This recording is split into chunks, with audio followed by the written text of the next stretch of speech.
ಸಲ ಇವಾಗ flax seeds gel ಕೂಡ ಬಿಟ್ಟಿದ್ದಾರಲ್ವಾ, ಅದನ್ನು ಕೂಡ ನಾನು ಆಯಿಲಲ್ಲಿ ಮಿಕ್ಸ್ ಮಾಡಿ ಅಪ್ಲೈ ಮಾಡ್ತೀನಿ ವೀಕ್ಲಿ ಒನ್ಸು. ತುಂಬ ರೇರ್ ಮಾಡೋದು, ಸರಿಯಾಗಿ ಹೇರ್ ಕೇರ್ ಮಾಡೋಕ್ಕಾಗಲ್ಲ. ಯಾರಾದರೂ ಇದ್ದರೆ ಟ್ರೈ ಮಾಡ್ಬೋದು. ಆ ಜೆಲ್ಲಿನ ನೀವು ಮನೆಯಲ್ಲೇ ಪ್ರಿಪೇರ್ ಮಾಡ್ಕೋತೀನಿ. ಅಗಸೆ ಬೀಜದ ಪೌಡ್ರು ಅಥವಾ ಅಗಸೆ ಬೀಜ ಜೆಲ್ನ ನೀವು ಆ ಜೆಲ್ ಥರ ಪ್ರಿಪೇರ್ ಮಾಡಿಕೊಂಡು ಕೂಡ ಅಪ್ಲೈ ಮಾಡ್ಬೋದು. ಅದಾದಮೇಲೆ ಎಕ್ಸ್ಟೆನ್ಷನ್ ಆಯಿಲ್ಸ್ ಯೂಸ್ ಮಾಡ್ಬೋದು.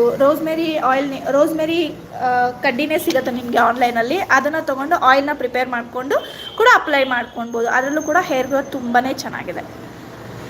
ಆಮೇಲೆ ಇನ್ನೂ ಒಂದು ಅಂತಂದರೆ, ನೀವು ಸ್ವಲ್ಪ ಪೇಷನ್ಸಿಂದ ಮಾಡ್ತೀನಿ ಅಂತ ಏನಾದರೂ ಹೇಳೋದಿತ್ತಂದರೆ, ತೆಂಗಿನಕಾಯಿ ಬರುತ್ತಲ್ವ, ಆಲ್ಮೋಸ್ಟ್ ಸ್ವಲ್ಪ ಸೈಡ್ಸಲ್ಲೆಲ್ಲ ಹೋಗಿರುತ್ತಲ್ಲ ತೆಂಗಿನಕಾಯಿ, ಅದನ್ನು ಚೆನ್ನಾಗಿ ಹಾಕೊಂಡು ರುಬ್ಬಿಟ್ಟು ಆ ಹಾಲನ್ನ ತೊಗೊಳ್ಳಿ.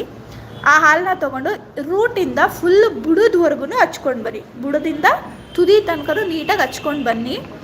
ತೆಂಗಿನಕಾಯಲ್ಲಿ ಹಾಲು ಸ್ವಲ್ಪ ಹೋಗಿರೋದಿತ್ತಂದರೆ ಇನ್ನೂ